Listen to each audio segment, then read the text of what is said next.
Nabalot ng lungkot ang barangay Tamyaw sa bayan ng Compostela sa Cebu matapos masawi ang 12 tao roon dahil sa pananalasa ng Bagyong Tino.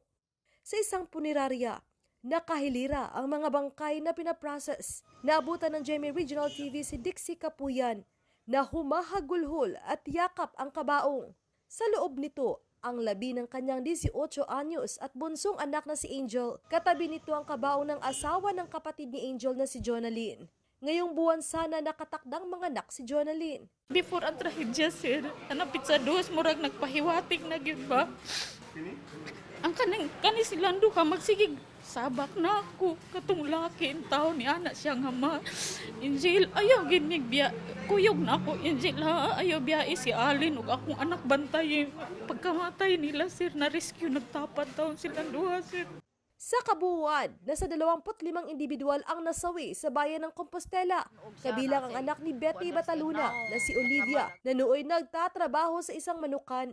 Nabunog siya na say kuan nga siyang naong yan sama daghan kay siya samad. Sa barangay Tamyaw, halos na wipe out ang mga bahay. Inanod ang 3 wing van na dumagan sa mga bahay sa lugar. Nasaksihan din daw ng mga tao ang inanod ng mga residente na humihingi pa ng tulong. May isang tao na yumakap sa puno ng niyog.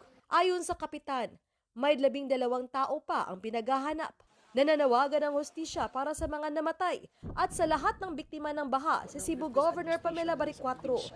Kailangang maimbestigahan kung saan napunta ang 26 billion pesos na pondo para sa flood control project sa iba't ibang parte ng probinsya ng Cebu simula 2022 hanggang ngayong taon, 2025.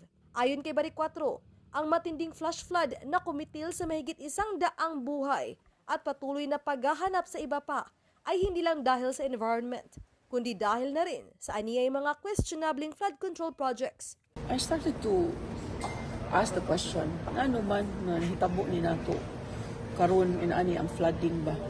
Nga grabe kayo massive ang flooding, unya flash flood, grabe, it's costing life. Kaning nahitabo karon na responsible sa ang mga previous nako ng previous administration diri sa probinsya. Ano ni Maliban sa flood control project, gustong maimbestigahan ng gobernador ang kondisyon ng Central Cebu Protected Landscape kung saan makikita ang mga watershed area. Ang watershed area, gusto niya ring mapaimbestigahan ang iba't ibang mga quarry operations sa lalawigan.